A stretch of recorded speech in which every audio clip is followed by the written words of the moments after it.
All right, everybody, welcome back. Welcome back to Ethics as we continue our lecture series this semester. I hope this finds you well and that you're having a great day, week, month, whatever the case may be, whenever you're watching this, wherever you're at.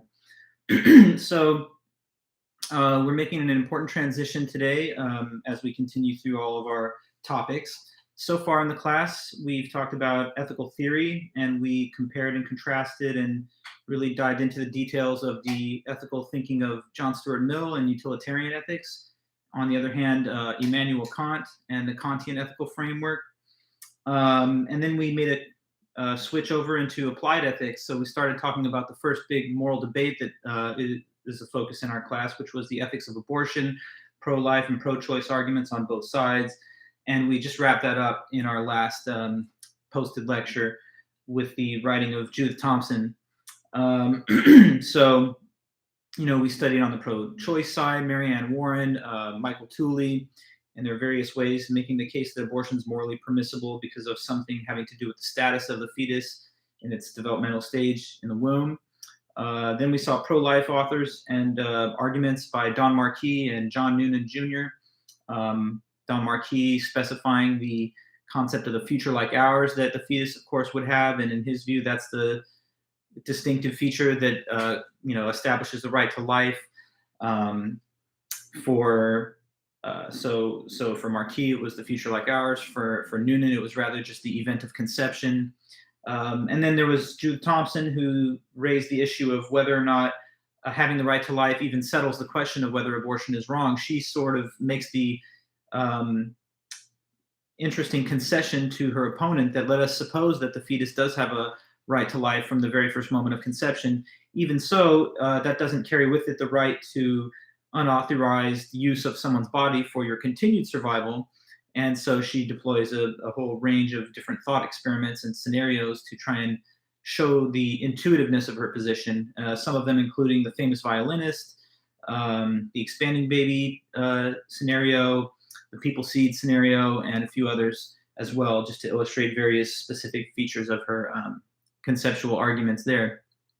But now, having finished with our abortion lectures, we're on to a second topic in our course, and this is all about drugs, drug policy, criminalization, legalization, recreational use, and topics related to that. So we're starting by looking at one author who argues that criminalization and the anti-drug legal status quo that we have is justified and good. So he's going to basically defend the position of the status quo that that it's morally permitted, at least, to criminalize drugs for recreational use, and maybe even furthermore that it's the best and most wise policy for both moral and prudential reasons. When we finish with him, the next two lessons that I'll post later in the week, those will be from Douglas Husak, who says that we should have a moral right to use drugs, regardless of the calculation of costs and benefits either way. The author for today, by the way, I guess I didn't say his name, is James Q. Wilson, and he's an important policy architect of the war against drugs and a lot of our anti-drug laws in this country, but he also has some, philosophical literature, like this argument that he writes in this book, where he tries to defend that position with reason. And then ultimately, we will also get to Gerald Dworkin and his position about when it's justified to use paternalism to shape people's behavior in a way that protects them against their own poor decision-making or what have you.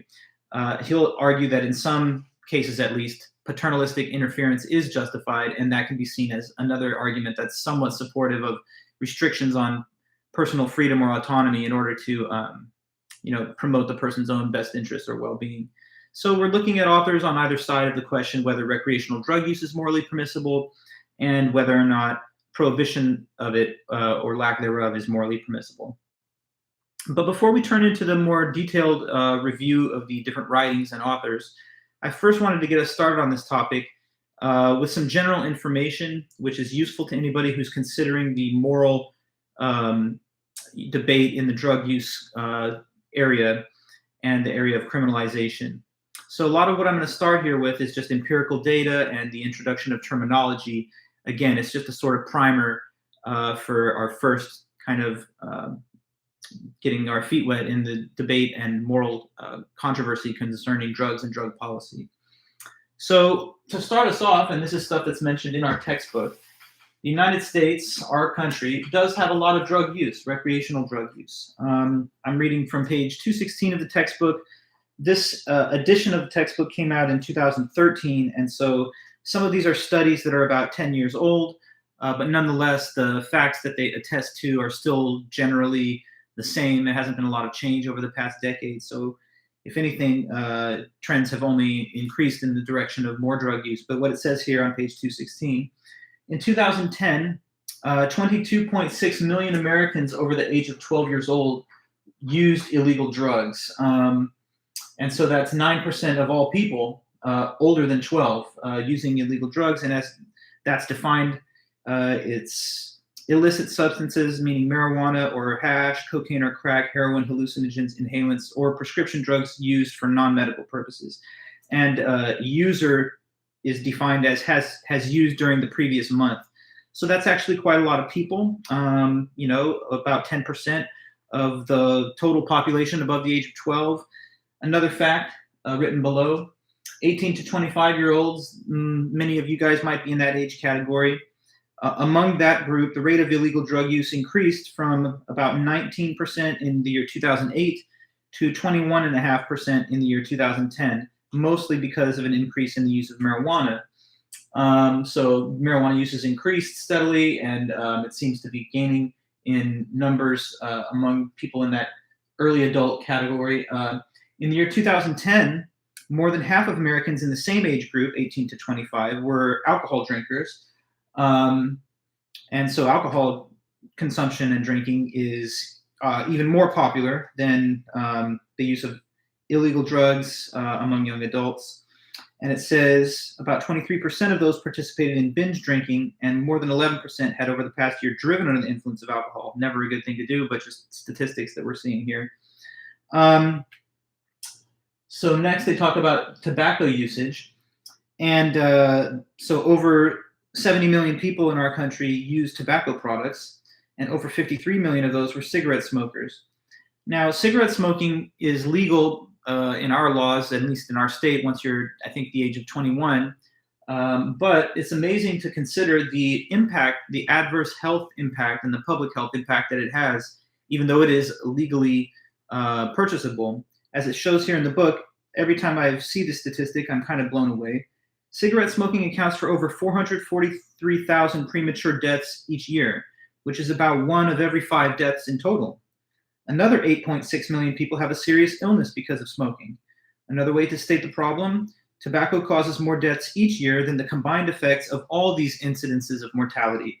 Kills more people each year than the combined effect of HIV, illegal drug use, alcohol consumption, motor vehicle accidents, suicides, and murders. So if you add up all 6 of those causes of death, we are still having more death by means of tobacco products each year than all of those things combined.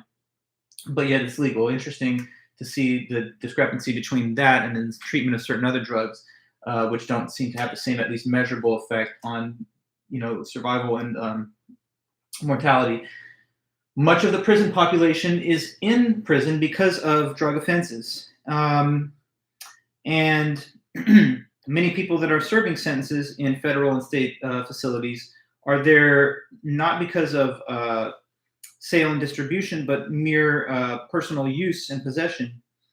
So some people, for that reason, make the case that we've lost the war on drugs because our decades-old policy structure that's intended to, eliminate drug use by attaching stiff penalties to it and investing a lot in enforcement efforts and anti-drug law enforcement efforts, we still see a persistent use of drugs, even an increase.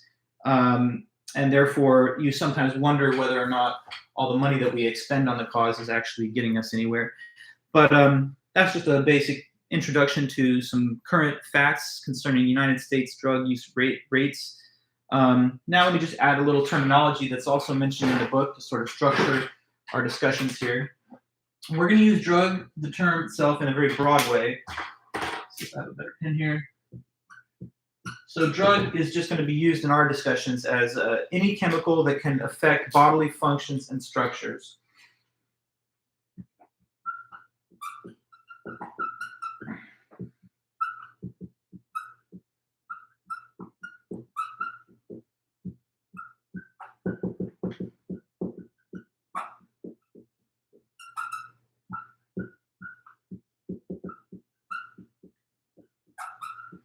Okay, drug, chemical that can affect bodily functions and structures.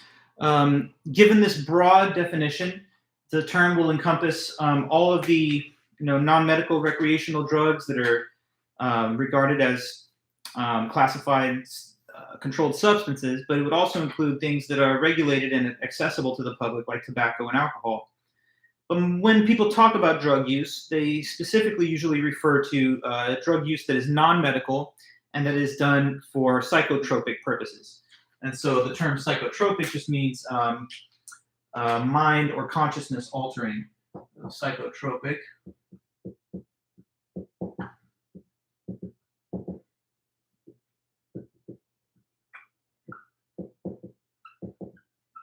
So obviously there's got to be a reason people do drugs for these recreational purposes, and when they're doing it not for a purpose that's medically approved, like therapeutic or rehabilitative or treatment of disease or illness, it's done for the sake of the pleasure that the effect would produce, and it's usually some kind of consciousness or mind-altering pleasurable state. So when people talk about drug use, they usually don't mean like aspirin and Tylenol, even though that would be included within this more broad definition of the term drug. They usually intend more specifically non-medical usage, which is done for psychotropic use. And obviously legal medications that can be given for an ordinary medical purpose can sometimes be misused or overused in order to produce psychotropic effects. Like sometimes people can use or will use painkillers or antidepressant drugs and stuff to take them out of the medical context and to use them as some kind of recreational purpose. Now, what about drug abuse or drug dependence? Drug abuse, as defined here in the textbook, in one area of the textbook, just listing out some opening vocabulary and such. So drug abuse. Sorry, this isn't the right pen, so I'm just going to have to talk about it.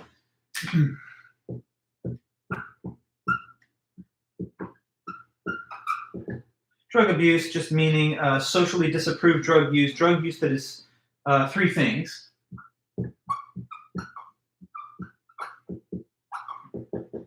That is, number one, recreational, so done for the pursuit of pleasure. Number two, illegal, so not prescribed or otherwise licensed by some kind of physician. And three, continued because of dependence.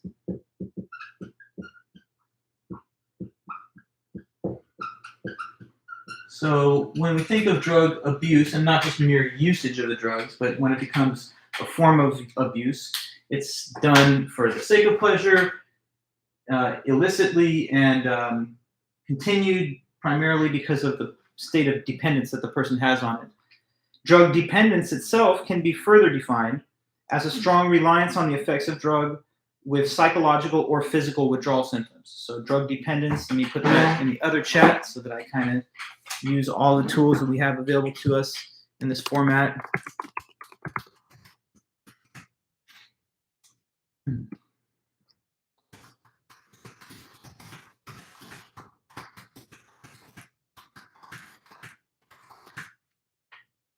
Either psychological or physical withdrawal symptoms.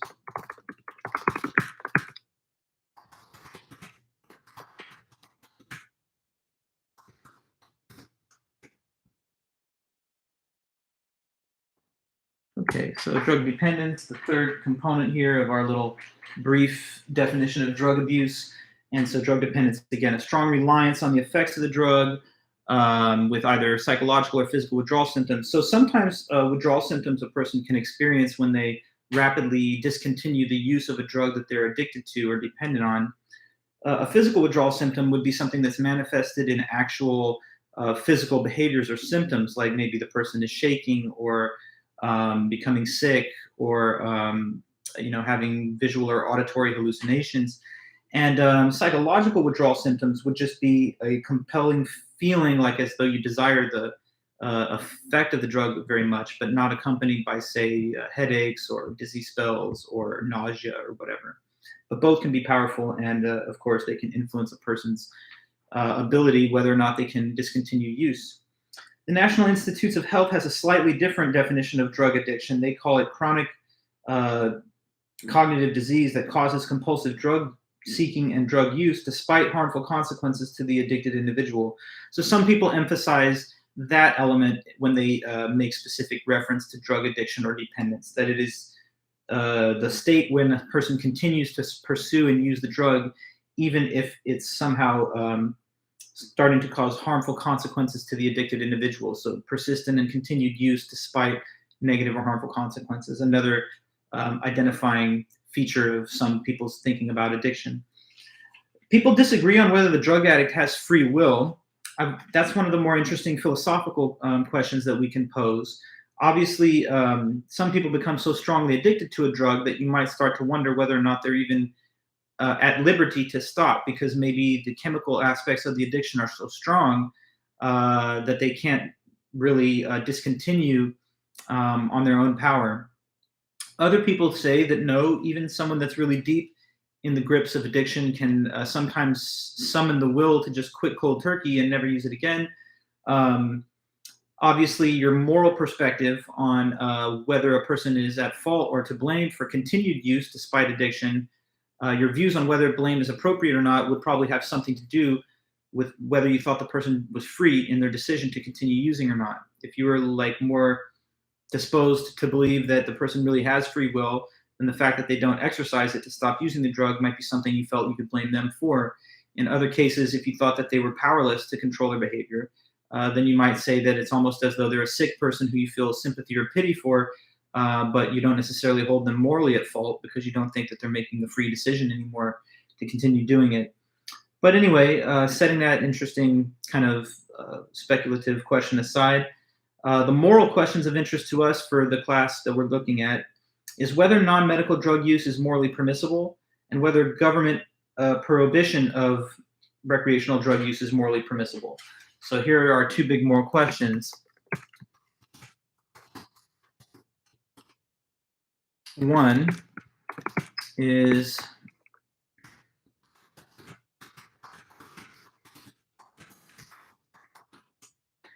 is recreational drug use morally permissible or is it not morally permissible?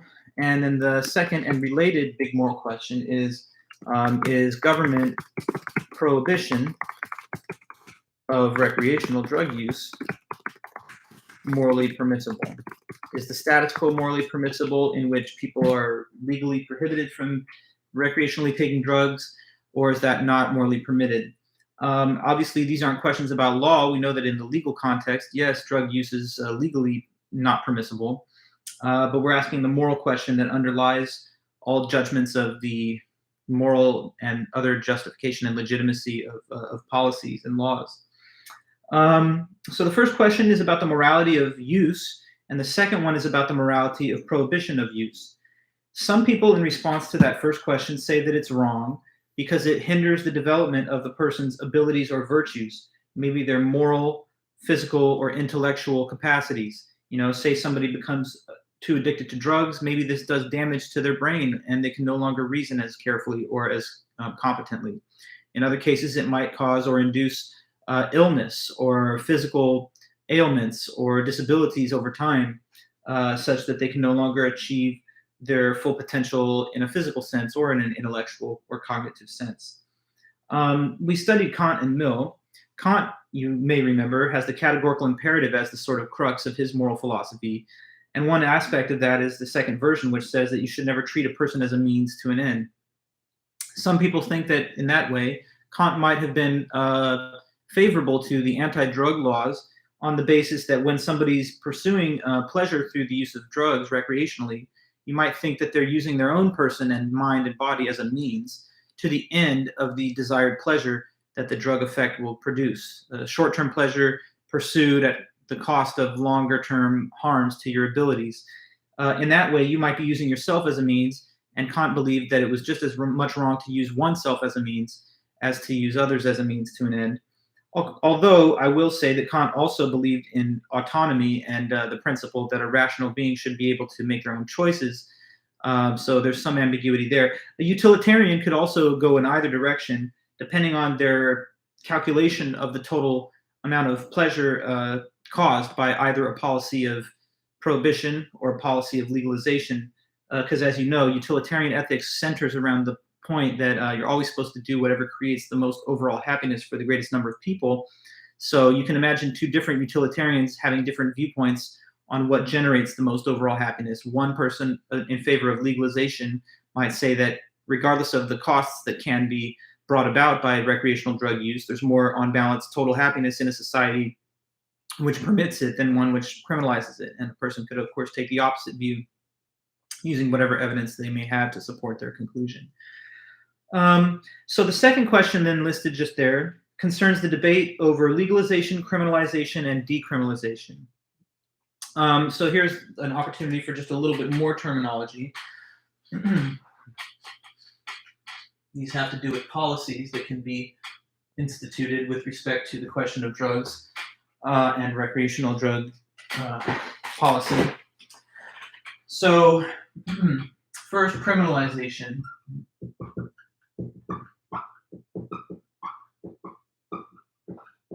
So criminalization makes the use, production, and sale of drugs a crime.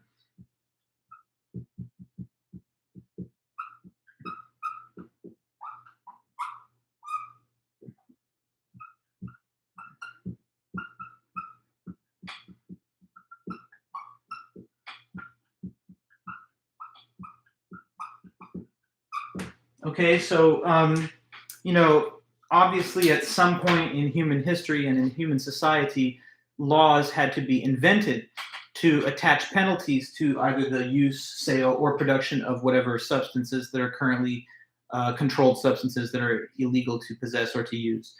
Because in the state of nature, there's no such thing as laws, and so man has to invent laws, and they have to then, discover the properties of these different things found in the world and in nature, and then, establish whatever penalties may pertain to them. So that's why criminalization is the first term that I introduced, because from a situation, in the state of nature, there's not yet any rules establishing what a person may or may not do. So at some point, a law is established which identifies a particular drug or a source of drug or a kind of substance, and then makes rules prohibiting the production, sale, or use. That's criminalization. Many of the drugs that are criminalized in our own country, say marijuana or cocaine, 150 years ago, they wouldn't have fallen under any existing laws at that time. So policies have changed a lot to create our current day status quo. On the opposite side of criminalization, there's legalization, which is just a full-scale repeal of such laws. With legalization, you have the opposite. It makes the production and sale and use of drugs no longer a crime.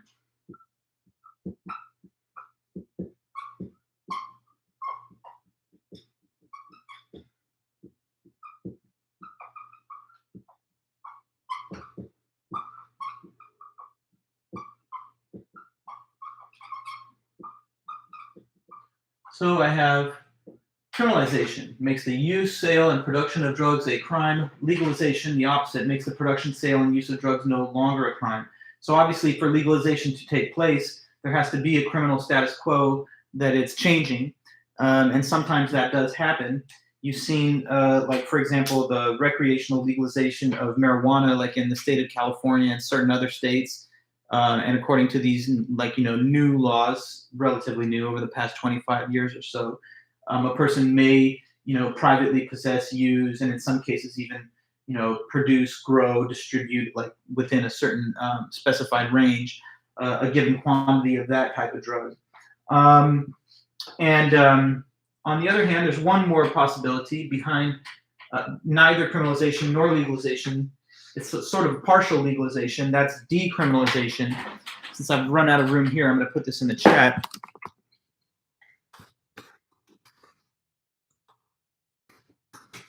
decriminalization just simply makes the personal use and possession of drugs no longer a crime. So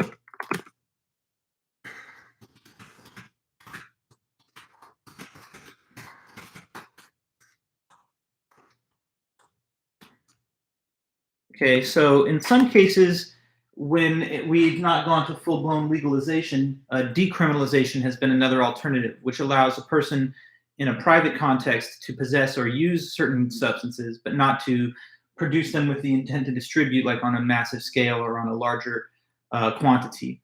You know, before recreational legalization of marijuana happened in like the year 2016 in California, the previous legal status quo was brought into being by the former Governor Arnold Schwarzenegger, who decriminalized possession of a certain amount of marijuana beneath a certain like weight.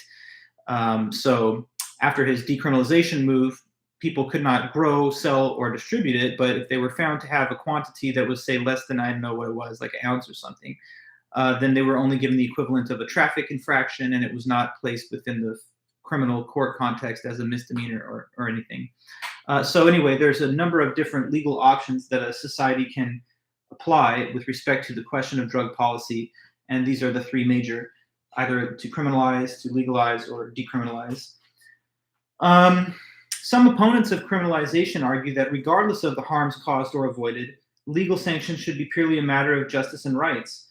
So some people think that, you know, even if there were certain harms that were inevitable from legalization of drugs or decriminalization of drugs, that we should be willing to bear those harms because it's the cost that we must pay in order to ensure liberty and that people have their rights. Some people think that your autonomy, your liberty of action is so important that you should be not having it imposed upon unless it's something that directly threatens others. So a couple of other key terms I want everyone to know about as we move through this discussion. One important concept is autonomy. So that is individual self-determination free from external interference.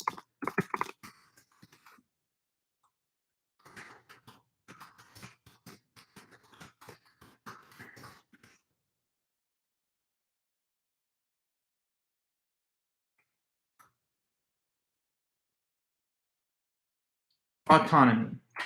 Individual self-determination, freedom of personal choice and liberty to run your own affairs without outside factors weighing in on you, influencing you, or controlling you. The word autonomy comes from two different words that are mashed up together. From Greek, we have nomos, which means law, and auto, the original root meaning is self. Like an automobile is a self-moving vessel. That's why it's auto, self, mobile, mobility, to move. So autonomos is self-law-giving, giving yourself laws that govern your own behavior, being the decision maker of how you yourself live and what you choose to do.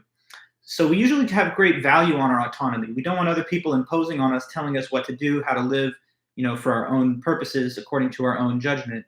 If I told you, you know, you have to be a philosophy major, or you have to go into business, or, you know, I'm going to tell you which sports you're allowed to play or what music you're allowed to listen to, you would probably say, hey, back off. You know, that's part of my autonomy.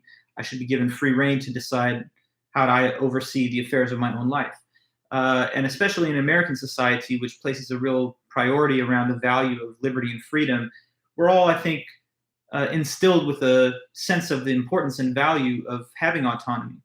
But one thing that's true is that drug laws impose on autonomy, at least in some regard, because they do control a person's freedom with respect to whether or not they would use these recreational drugs for the psychotropic purposes that people use them for. Obviously, if they're prohibited in the law, then you could be punished for having them and have your freedom taken away, not just to use the drug, but in a more general sense, have your freedom taken away. So what justifies limitations on personal freedom? For example, what justifies criminalization of human conduct? That takes us to our next major topic as we present, the opening information on it, and that's different theories of criminalization. So we'll circle back to this in some of the next lectures on the same subject, but I want to introduce some of these concepts for you now. There's three big theories of criminalization.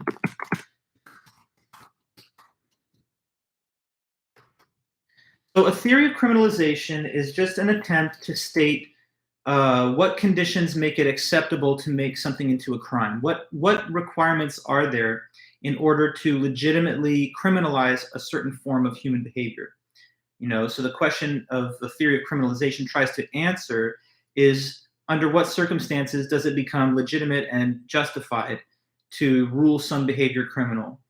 Now, there's three big theories of this. One of them is the harm principle.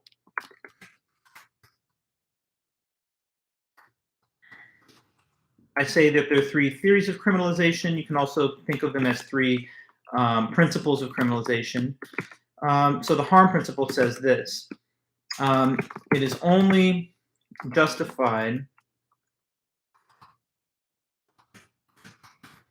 to criminalize actions that are harmful to others. Okay, so under the harm principle, the only legitimate basis there is to say that you could be imprisoned or penalized in society for doing something, the only thing that makes it okay to attach that type of penalty to an act is if the act that is being mentioned is one that could harm other people, not just the person doing the act, but that it could harm a third party aside from the one who does the action. So according to this principle, the only job that society's laws have to do is to protect us from each other and to protect us from being harmed by other people. But absent that, there's no legitimate basis to criminalize something. So if all you're doing is, I don't know, minding your own business and you're not hurting other people with your behavior, then whether I approve of it or not, I have to allow you to do it. Whether that's a different religion that you might want to practice, whether that's a different book that you might want to read, or a different way that you might want to dress, as long as it doesn't cause material harm to a third party, the law should allow you to do that. So under the harm principle, if you want to gamble, or maybe even if you wanted to see a prostitute or something, as long as everyone consents to the role in the interaction and no outside party is harmed, then you should be permitted to do it. Another theory of criminalization is the paternalism principle.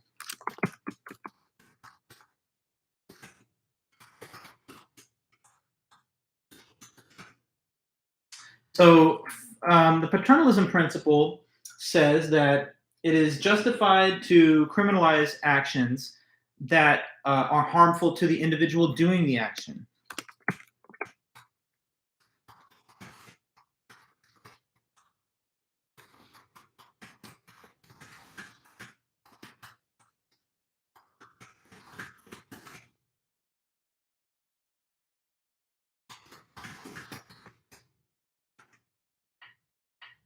Okay, so the paternalism principle says that it's not just morally or theoretically justified to criminalize actions that harm other people, but that furthermore it's justified and legitimate to criminalize actions that harm you from doing something harmful to yourself. Now, many people would say that my autonomy should be respected, and even if I want to do something that's perhaps self-harmful, that it's my life and it's my choice whether I want to do that. So, someone might say, if I want to gamble all my money away, it's probably not smart for me to do that, but it's my choice and it's my money, so let me have my freedom to do as I wish. A maybe more paternalistic system of laws would say, no, we're going to institute rules or maybe even criminalize gambling so that we don't encourage behavior that could harm the individual doing it. Or maybe if you wanted to, become drunk on alcohol and there was a strong paternalistic society, they might say no because that's going to corrupt your own health. Even if you want to do it and it doesn't bother anybody else, we need to impose these standards on you so that you don't do damage to yourself. So the drug laws are often seen through a paternalistic lens. A lot of people say that isn't it the recreational drug user's choice how much risks they want to take with their health and well-being, as long as that doesn't interfere with anyone else's interests, we should just give them the freedom to do that. And of course, there are many actions that people are allowed to do under the law that pose significant risks. We allow people to sign up for the military or, to be a ATV off-road vehicle driver or climb mountains without, ropes and safety nets. And when we let them do these things, we know that they're putting their life at risk in order to pursue pleasures of some kind. So you might wonder, why do we have these standards attached to drug use recreationally as opposed to other risky and dangerous behaviors that people are permitted to do? But that's where the moral arguments come in, and we'll see all the reasons that people give on either side. The word paternalism derives from Latin, actually, and the root part of it is the word pater, pater, which is from Latin, meaning father. So that's why we have words like patriarch and so forth, because they refer to the Latinized root, meaning the father figure. And so paternalism is supposed to draw on those associations that you have with parenting and the classical role of a father, sometimes restricting the freedom of the child in order to protect the child. So, say a parent tells you that you have a curfew and you're like, well, I want to live my own life, dad or mom or whoever, let me make my own choices. But they say, no, we're going to limit your freedom of choice to some degree in order to promote your own best interests, at least until maybe you become a rational and mature adult yourself. So paternalism, it has that kind of larger, linguistic meaning lying behind it. But in the context of policies, it's sometimes applied as a principle that justifies some possible criminal sanctions or laws. Now, a third theory or principle of criminalization is the legal moralism principle.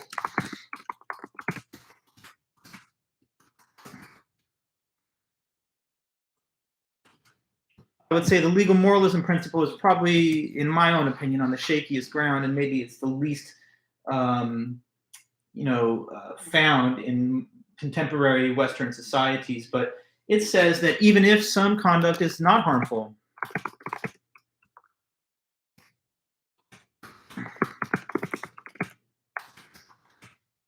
even if that, it is justified for the state to criminalize actions that are merely immoral.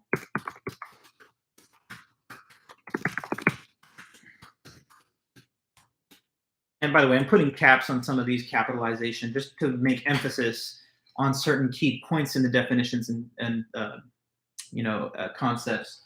That's something that you may or may not focus on, but it's just to draw attention to important pieces of language.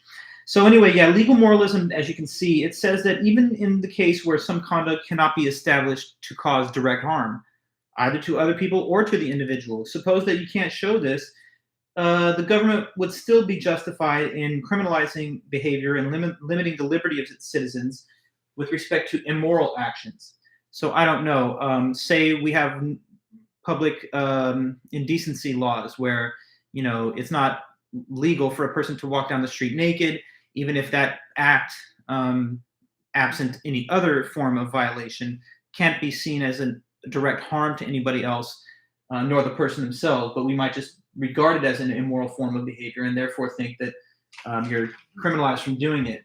There used to be anti-sodomy laws in some states, and maybe there still are in some parts of the country, but at any rate, if two consenting adults wanted to, engage in that form of sexual intercourse, then there was also a legal moralism justification given to that in terms of criminalizing it, because again, when consenting adults do it, they don't perceive it as harmful since they want to do it. And so, some people make the argument that even if drug use of some kinds couldn't be established as harmful, maybe it's not necessarily clear whether illicit drug use of marijuana or something causes any or at least as much physical harm as tobacco or alcohol. But somebody might say, even absent any clear establishment of harm, it's immoral, somehow contrary to the moral perspective of most members of society, and therefore justifiably criminalized. The only thing that's problematic, obviously, about the legal moralism standard there is that obviously we shouldn't criminalize all immoral behavior. Imagine if we said that it was a crime to plagiarize in school or to tell a lie in a personal context. Then we would all be afraid of living in a society where any of us could be imprisoned because of our moral failings rather than our criminal conduct. But I guess in that case, it would be criminal conduct. It just doesn't seem like the kind of world that most people would want to live in. And also, of course, the question could be raised, in whose judgment is the act immoral? And especially with respect to the current debate, why would drug use be something that could be placed in that same column? In what way is recreational drug use not just contrary to prudent behavior, but somehow unethical on its own? So with that as our sort of context setting, we know it took some good time to set this topic up. I want to spend the rest of the video here just going into our first author for today. So this is James Q. Wilson.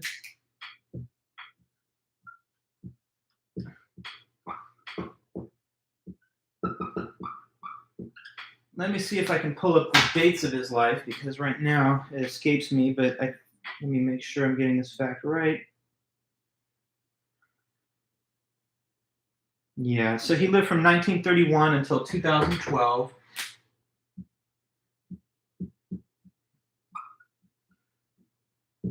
(1931 to 2012), and he is a person that's on the anti-legalization side of the moral debate. So he's going to, take the position in favor of the status quo, and a status quo which he himself helped to, create actually.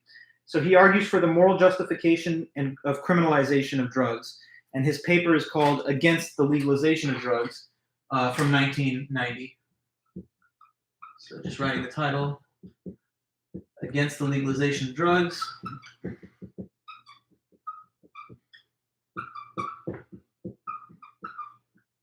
1990, James Q. Wilson. I'm also sending a second video in tandem with this lecture. So that's the other viewing sequence that I'd like you guys to try and accomplish for this upcoming sequence of dates.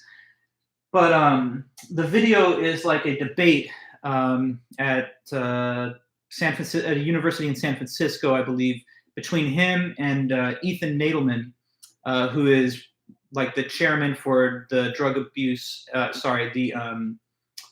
policy reform think tank. And James Wilson is well known in the field on debates about drug policy because he was appointed as the chairman for the National Advisory Council for Drug Abuse Prevention in 1972 under President Nixon. Under his policy guidance, a lot of the very strict zero-tolerance anti-drug laws were first instituted in our country. And so he's known as having had a significant legal legacy in both advocating for and helping to push across the line into law many of our current day legal policies when it comes to recreational drugs. Now, you might wonder, which of the different theories of criminalization does he make most heavy use of in making his argument? It's interesting because you might have thought, well, he's going to have to rely on the legal moralism or paternalism principle, but he actually tries to avail himself mostly of the harm principle, and he therefore makes use of the harm argument. His argument makes the case that a person's use of illicit drugs doesn't just harm themselves, but poses real threats and harms to others aside from the addicted individual. And so therefore he thinks that in accordance with all of the same kinds of laws that restrict you from harming other people, like laws against theft and laws against, assault and whatever property damage, the same things that are in place to prevent you from harming other people in all these other cases could be also cover under their umbrella anti-drug laws, which he sees as also, again, either directly or indirectly leading to potential harm to other people besides the drug user. So in particular, he makes mention a lot of the more addictive and dangerous narcotic drugs like heroin and cocaine. I would say that in a sense, just to be critical of him a bit, that he kind of cherry picks the most extremely dangerous and addictive substances to help make his argument easier. Because if he just tried to make this harm argument based on, say, marijuana or hallucinogenic drugs like mushrooms or something, it might not have been as easy for him to make the argument, because they don't seem, at least in most studies and analyses of their effects, to produce the same kind of volatile and unpredictable, sometimes violent behavior. But anyway, yeah, in order to frame his case that there's a lot of harm that can spill over to others, he does make a lot of reference to such drugs as heroin and cocaine, narcotic drugs. And of course, it's true; those are extremely dangerous, and addicts of those drugs can cause great harm to other members of society. He just makes the case then, sort of almost on a utilitarian basis, that criminalization causes less harm than decriminalization would. So overall, he denies a characterization that is sometimes given by advocates of decriminalization or legalization. Many times they'll say drug use is a victimless crime, but he denies that, and he characterizes it as an act that can cause the neglect of your responsibilities as a parent or a member of a family. So disrupting family relationships, it can lead to crime, either because you become unpredictable and erratic in your thinking while you're influenced by the drugs, or maybe because you're committing crimes to, like theft and robbery to pay for the upkeep of the drug habit. So violence that is related to those actions, and just general irresponsibility, whether at work or as a role player in society. Critics of his argument say that decriminalization would not increase drug use that much. And so, his whole argument that we should criminalize them to minimize the amount of use, some people challenge that premise, and that not only does it not deter use, but that there's greater harms caused by criminalization than the use of drugs themselves, like maybe overly punitive prison sentences and the costs that it bears financially and otherwise to even enforce these drug laws. There's some empirical evidence, at least, that when you compare our country to countries that are even more lenient on drugs, that we don't necessarily see fewer drug users in our country. If anything, you can almost make the case that it's the opposite, at least in some cases. Reading off of page 223, the author we'll talk about next time, Douglas Husak, who stands on the opposite side of this debate, says this about the case of the Dutch living over there in Holland, or the Netherlands as some call it. Says, since the Dutch initiated the legalization of marijuana in 1976, we have a lot of evidence about how their experience has worked. Overall, consumption rates in the Netherlands are lower than those in the United States. Recent data indicate that only 21% of Dutch citizens between the age of 12 to 18 have ever used marijuana, compared to 38% of Americans that age. So about twice as many Americans in the same age cohort are using marijuana, even though in our country it's federally illegal, and in their country it's recreationally legal all around.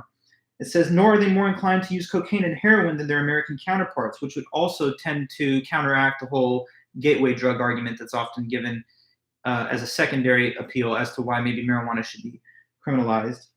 And so it continues by finishing, although there are innumerable differences between Dutch culture and the United States, this data is surely better than pure speculation to predict the effects of legalization. So anyway, one question in the whole debate is, what would cause greater harm and what would cause even greater crime or drug use? A criminalization status quo or a legalization status quo? Other people say that this utilitarian balancing of total pros and cons is somewhat misguided, because Douglas Husak himself will make that argument next time, that if in fact people have a moral right to do as they please, then we ought to honor their rights, because rights generally are thought to take priority over utility. But we'll come back to that point in our next meeting. So anyway, let's make sure then to get a good full breakdown of James Q. Wilson's article here. Really, it's a pretty simple argument, and there's not a lot of sophisticated arguments for me to lay out for you. So I'm going to talk you through most of what he has here in the remaining time that we have. So again, reminding you of his sort of career, he was first appointed to be the chairman of the National Advisory Council for Drug Abuse Prevention in 1972. And at that time, a major concern in our country was a rising incidence of heroin usage. So back in the early 70s, when he took his post, heroin usage was starting to really go, up in number. And in that same year, there was this Nobel Prize-winning economist, Milton Friedman, who took the opposite view of Wilson. Milton Friedman said, no, we should legalize heroin and other drugs even on libertarian grounds, because people should be allowed to do what they want as long as it doesn't interfere with other people's interests. So he kind of embraced the idea that self-regarding behavior, even if it's a vice, should be tolerated by a libertarian society. He also thought that the prohibition of those drugs imposes costs on society that's not compensated for by the benefits. But James Q. Wilson is proud of his, in his view, noble opposition to the ideological view of Friedman and those that followed Friedman. He says in this article, we did not take his advice. And now he's writing in the year 1990, looking back on his experience from 20 or so years prior to that, to evaluate its success in his mind. Now, of course, he's kind of giving himself a big pat on the back, because that's kind of his baby, this work as a policy architect for anti-drug laws, as a chairperson for that council. But at any rate, whether it's a biased view or not, he lists into what he thinks were the benefits and virtues of his chosen policy strategy. So he talks in this way. He says, in 1990, the number of heroin addicts in the United States overall was roughly the same as it had been back in 1972. So that was about 500,000 or so. So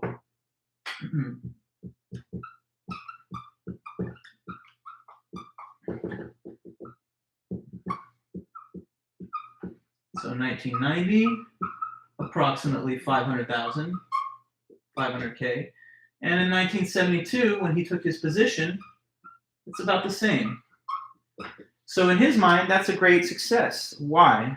Well, 500,000 heroin addicts, maybe not a great number anyway, but he's pointing out the fact that there had been no aggregate increase, even though over that same 20-year time period, the size of the overall U.S. population significantly increased. The overall number of total heroin addicts remained at flat line. So that means it declined as a percentage of the total population. And he sees this as a good result, perhaps connected to the zero tolerance anti-drug laws that he ushered in around that time. He sees this as a way of having averted a bigger epidemic that might have resulted had those efforts not been taken. And another thing he points out is that the 1972 cohort of recreational heroin users is now older. So the average heroin user is getting older over time, and he thinks that's another testament to the success of his chosen policies. For example, in 1976, so I'm just giving you stats that he cites in order to present like why he thinks his policy choices were superior and better. In 1976, the average age of a heroin user admitted to the ER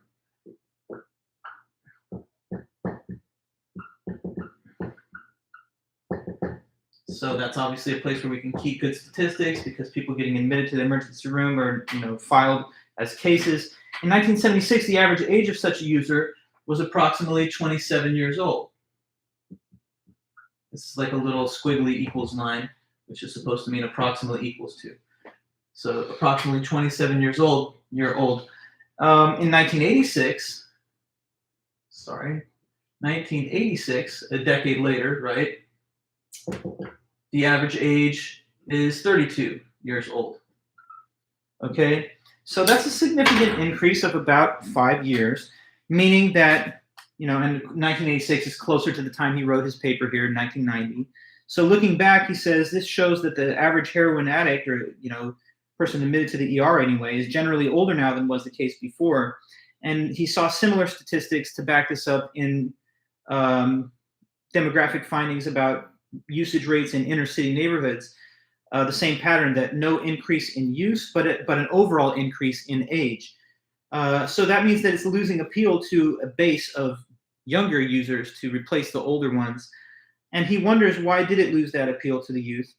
In his view, the answer had to have something to do with fear of becoming in trouble with the law if you were caught doing it because of the existence of these strict legal penalties. In one survey of people in inner cities of Harlem, New York, that was a response given by over half of the survey subjects, that they were not going to use those drugs because they didn't want to have any trouble with the law. So obviously a person who urged the establishment of very strict anti-drug laws feels like he can take credit for causing that fear and thereby suppressing appeal of the drugs to young people. Another contributing factor in this overall increase in age of the heroin user would be the observation of the ill health effects that the younger generation could have on their older counterparts. The younger people seeing the older folks suffer by use of these drugs learn a lesson not to get involved. So, some people would say that it was actually the rise of treatment centers that explained the cessation of increased access to the youth. But he says that could not explain the cessation because it does not explain a drop in new users. I mean, if you're a new user, then you've never entered into a treatment facility. So what are benefits of criminalization? Of course, he's a defender of criminalization and an opponent of legalization. So he points out in different positions in the article what benefits that he thinks comes from the criminalization status quo. So I'll list some of them as we go over them in turn. These are just going to be headed as benefits of criminalization of drugs. Benefits of criminalization. So one of the big ones that he kind of returns to at several different points in the article is that it has an economic impact on the availability and price of drugs. So one benefit is this, he says. When drugs are criminalized, it does two things. It reduces the supply and increases the cost, which deters people from wanting it or from buying it anyway. So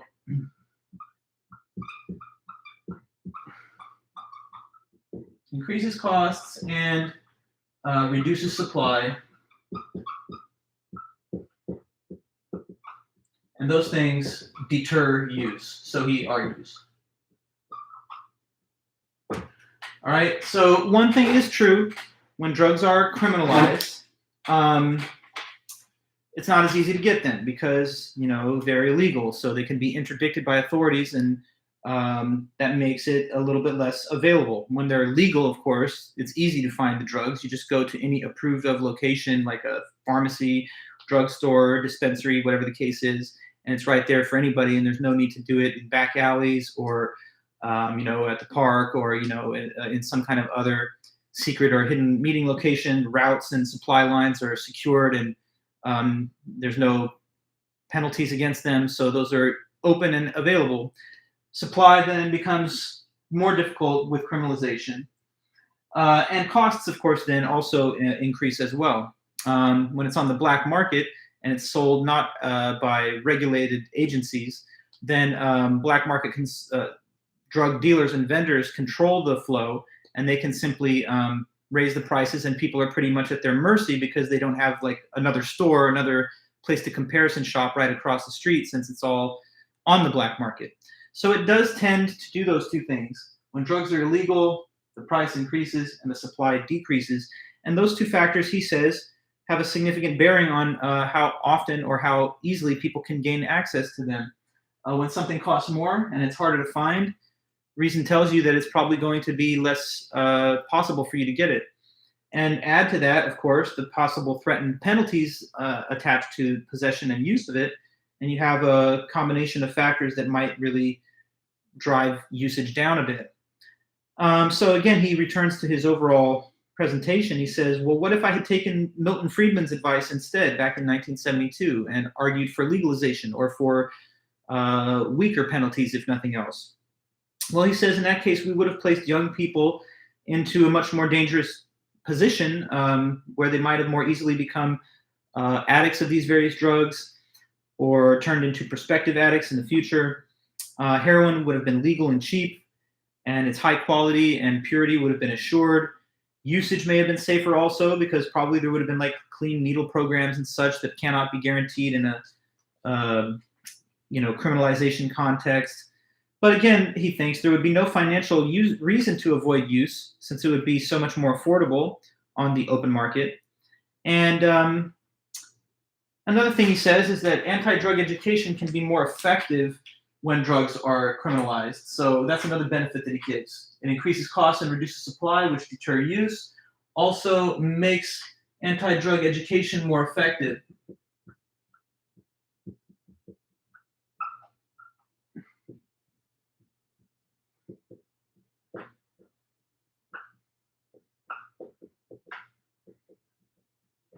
Okay, so about this second little benefit that he's referring to here. Somebody might say, well, look, if the goal is to encourage people not to use these drugs, we could still do that even if they were legal. We could still just give people the same kind of anti-drug messaging and information and allow them to make their own free choice, but just encourage them not to. It's not much different than you'll see sometimes public service announcements that tell you how much danger there is in smoking, even though you're legally allowed to do it at a certain age. So some people say, why do we have to institute anti-drug laws? Can't we just educate people, whether they're whether the actions are legal to do or not.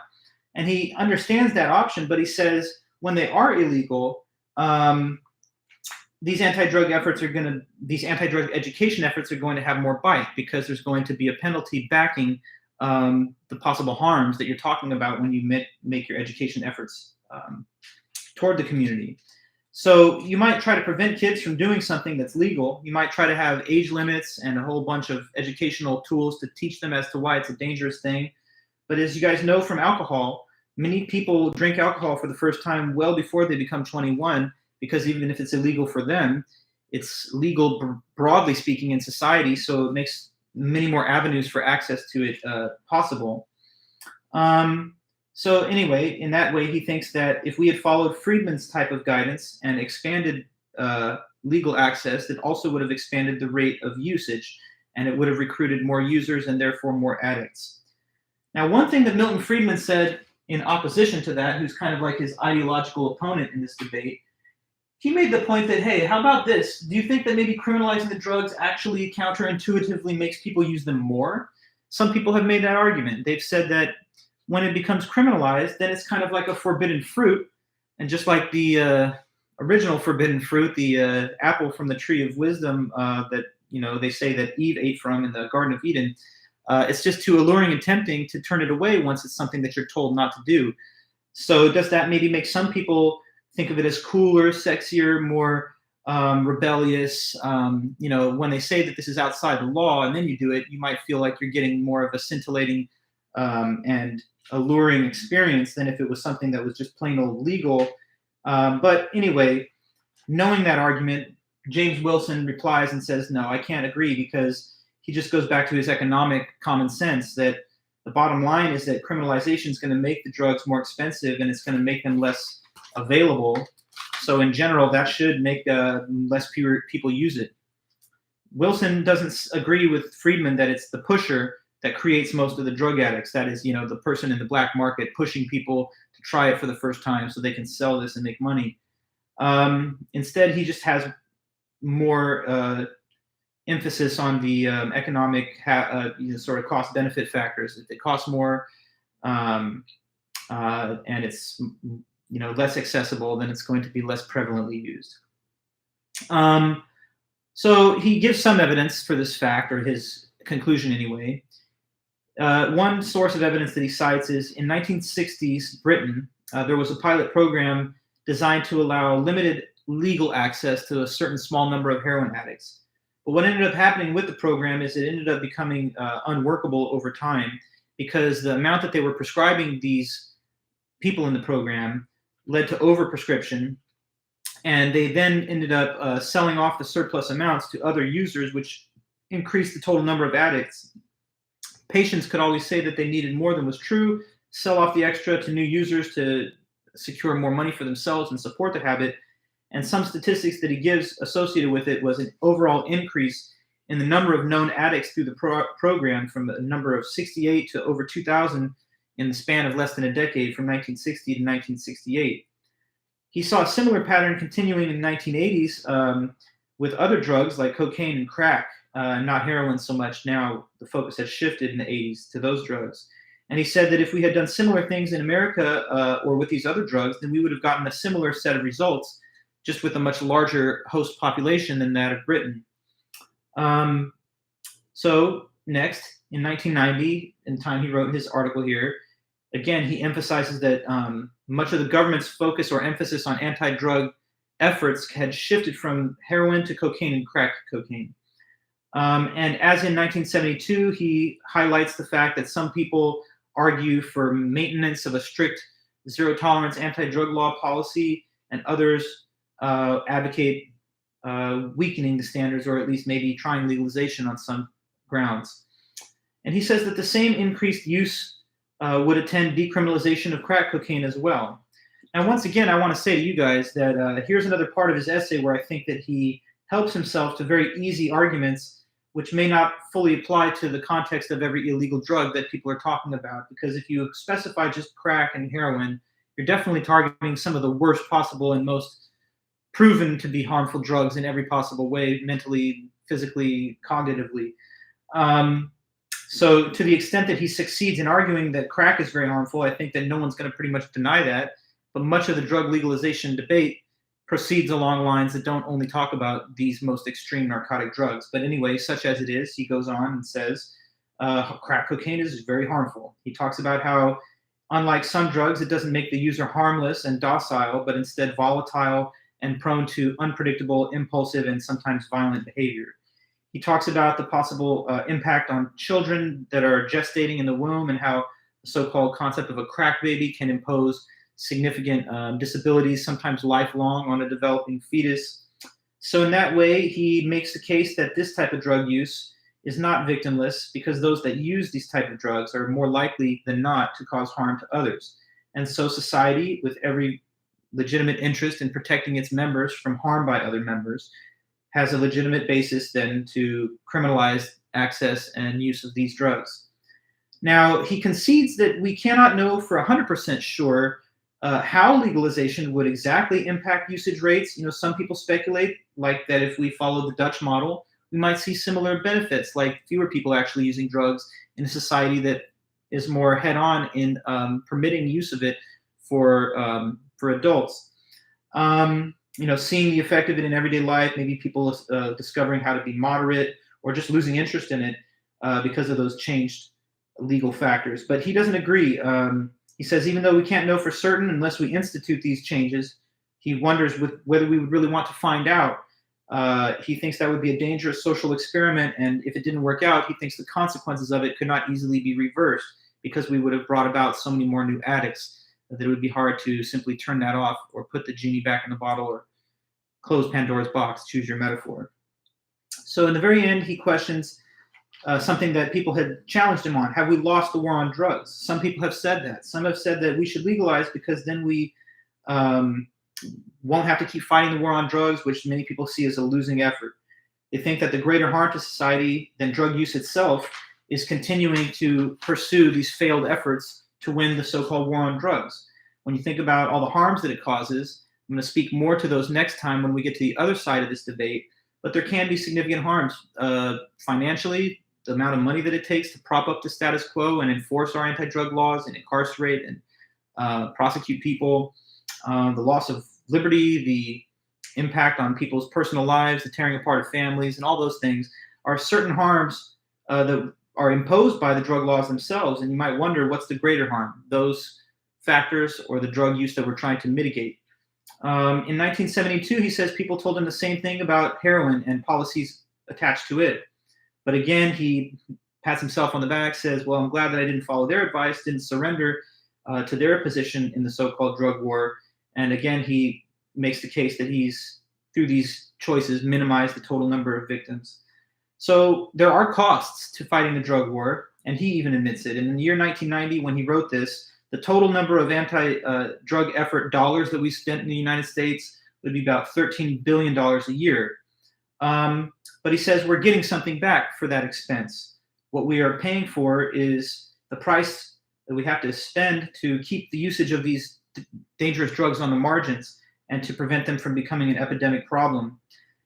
Some people think that, well, if we don't spend all that money, then we can save all the $13 billion that we currently spend on enforcing these laws.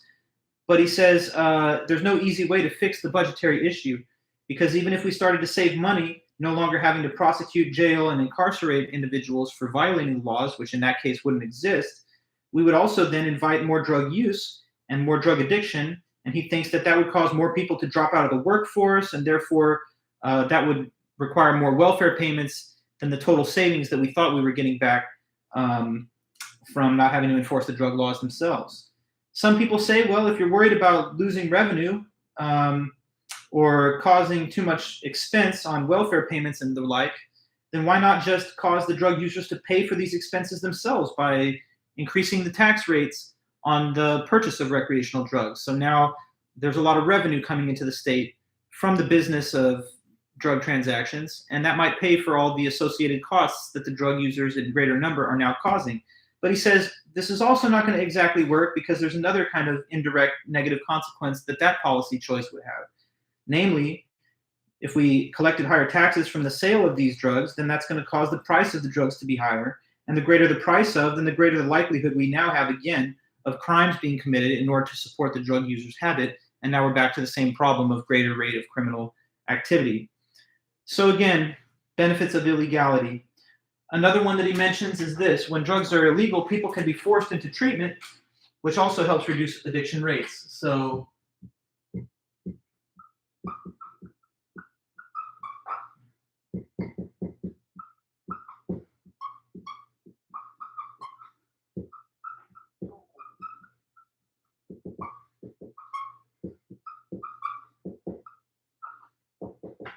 what I wrote there, another benefit that he cites, is that when drugs are illegal, of course, which he advocates for, under those circumstances, people can be compelled to enter into a treatment program. And here's how that sometimes happens.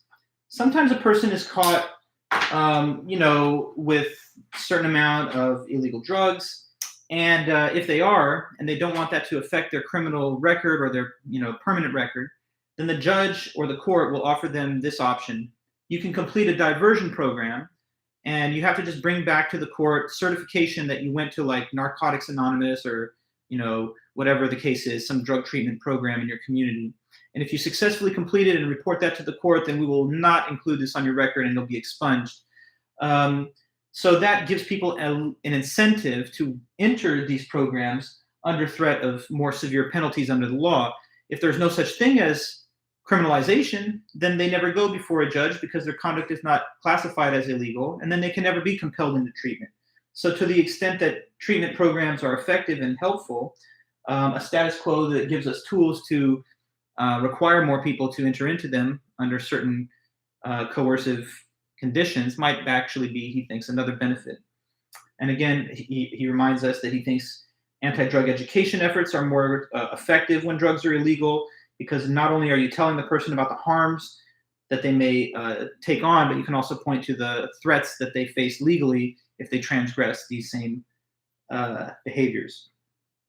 Now, finally, there's just a few last things. Next, he addresses what he calls the alcohol problem. And I'm sure some of you might have thought of this. The point being thought of now is this: if we're going to argue for heavy criminal sanctions and stiff no-tolerance policies on recreational drugs, how can we on the same account treat them differently from alcohol? Obviously, alcohol is itself a drug with psychotropic effects, and it has the potential for physical and psychological addiction. And it can also cause all kinds of harm. Sometimes a person can black out and do things they don't remember when they are drunk. Sometimes a person can operate a motor vehicle and cause fatal accidents, injuries, etc. Alcohol can make a person behave in ways that they don't even recognize later. If they're deep into the process of alcoholism, it can also threaten their physical health and cause organ failure of all kinds. He does make the concession that, yeah, it is a psychotropic drug, and he also admits that it has negative social consequences. But for whatever reason, he says something that I don't think is one of his stronger points. He says, nonetheless, it's not as addictive as the narcotic drugs of heroin and cocaine. I mean, he says that, but that's a pretty broad generalization, and I'm not sure that scientific evidence really vindicates that view. There certainly are people that are so addicted to alcohol that they cannot detox from it without medical supervision. The extremities of addiction that you can achieve with alcohol, I would say, can in some cases be on par with the depths of addiction found from the narcotics too. But he makes that point perhaps without evidence or only with anecdotal evidence. So again, the clear objection to what much of he's presented is that if you criminalize all these other drugs, wouldn't it be hypocritical or inconsistent to criminalize them but not alcohol, since alcohol obviously has great social harm? But Wilson stands his ground on the point. He just says, well, it's only because of legal access to alcohol and so forth that it has a greater impact on society. And that if we legalize these other drugs, it would probably increase their overall impact on society too. So to maintain consistency, he stakes out a position that probably most people wouldn't favor, which is that if he was forced to choose, he'd probably rather to go back to prohibition of alcohol rather than legalize drugs to create a uniform policy status quo. One might say that if the drugs were decriminalized, at least drug usage would be out in the open. People wouldn't be so fearful of doing it openly, and it wouldn't be such a taboo that people conceal from other people. So if it was more openly done, then maybe that'd be easier to point people toward treatment if they really needed it. But at this point in the article, I find Wilson kind of contradicts himself a little, because now he sounds like he's a skeptic of the effectiveness of treatment. He says you'd still have more addicts to point out if it was legal, and he's not 100% sure if such treatment works anyway. But earlier in the article, when it suited the purposes of his argument, he mentioned that being able to compel people into drug treatment programs was a nice benefit of criminalization. So in a point of the article where it suits the purposes of his argument, he kind of believes in the value of this. In another part of the article where his critic challenges him on the point, he seems less confident. Anyway, then, as we finish this last closing thoughts, he closes by saying that it is good for us to try and keep these drugs illegal, if for no other reason than because it will help to keep existing problems of addiction contained or mitigated. It prevents it from becoming an explosive growth in social use of drugs, and that, he thinks, buys us time to learn more scientifically about the effect of drugs on the brain, and to maybe even discover medicines and cures that can counteract it. Every year, we keep learning more about neuroscience. We keep learning more about how different dopamine receptor sites in the brain interact with various chemicals to induce drug effects. And he says the extent to which scientists will be able to use our findings about the brain to control addiction will depend on how large the scope of the problem is that they face when they have the tools to address it. If the problem maintains a smaller footprint, then the chances of making a difference at a reasonable cost would be greater. In the very last part, he makes this kind of interesting final thought. He says, if I'm wrong. He says, if I'm wrong, well, then in that case, maybe we are bearing unnecessary or needless costs, condemning a lot of people to the criminal justice system and entrapping them within its revolving door. He admits no one can know for sure what society would be like if we just went with the legalization option. But in his view, the most likely result would be increased addiction, greater accidents, greater crime, and an overall degraded quality of life. But if he's wrong, he admits that maybe we're taking on unnecessary costs. On the other hand, if he's right and the legalization movement wins, then he thinks we will be condemning millions of people to addiction and disease. And he thinks it would not be wise to take such a chance merely in the name of some view of radical individualism, or with the false comfort of, speculative predictions. So that's everything then. As I open our new course topic, make sure that you also watch the little YouTube video that has a debate between Wilson and Nadelman. It's a bit long, so you don't have to watch all of it. Even if you just watch, say, like an hour, that would be great and edifying for you and for your notes. So stay tuned, everyone. In a few days, probably on Wednesday, I'll post the next stuff in the lecture series. But for now, I really appreciate your time and attention to the class. As always, be in touch with me if there's anything you need, and I'll see and hear from you soon. Okay, bye.